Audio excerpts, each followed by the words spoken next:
Right now, week 2 is underway in the civil trial over the 2017 Unite the Right rally in Charlottesville, Virginia. Jurors are being asked to decide whether rally leaders will be held responsible for the violence that erupted. 9 people are suing over their physical and emotional injuries. Fox 46's chief legal correspondent Seema Iyer is live in Charlottesville to watch today's court testimony. And Seema, you are one of just 7 journalists from across the country allowed inside the courtroom to watch this trial. What's it like in there? Well, I am very lucky, and I think this is so important because, Morgan, as you know, the Carolinas, this is our courtroom. This is our federal district.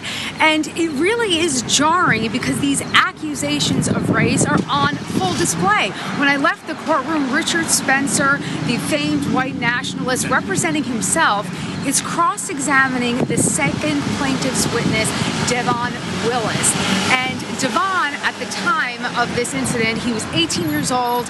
He was a student at UVA. He was a very prominent activist, a part of a Black Students Initiative. And he was there both nights of the rally, August 11th and 12th.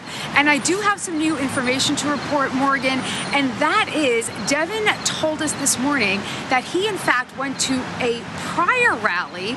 It was called the Ku Klux Klan rally, and this was on July 8th. And this, in fact, was peaceful. So he had no reason to believe the violence that would ensue that weekend in August of 2017. Morgan? Yeah, it's interesting to see how this is unfolding in front of our eyes. We know that one of those injured in the rally testified last week, Seema. So who do we expect to take the stand today? Well, I think Devon will probably finish soon, and he was more of an eyewitness. I think he took some cell phone video. He was able to map out the route. I expect they will continue on with more of the plaintiffs and more of the witnesses. You know, Morgan, a lot of times with these cases, they want to start off strong. They put like a lot of technical witnesses in between and then finish strong.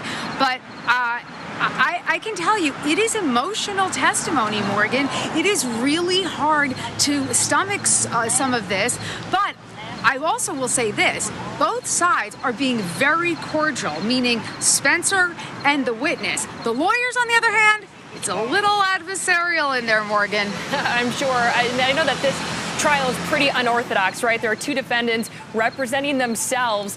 How are the witnesses holding up with defendants cross-examining them?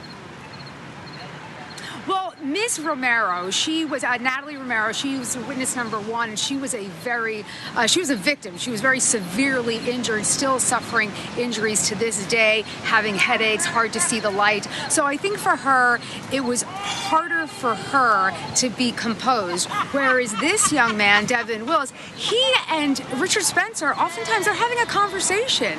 There really is not a lot of animosity, and their beliefs seem to be separate from the trial, and Mr. Spencer, for his part, is questioning Mr. Willis in a very civilized manner, as I believe he had in the past. Another defendant, Chris Cantwell.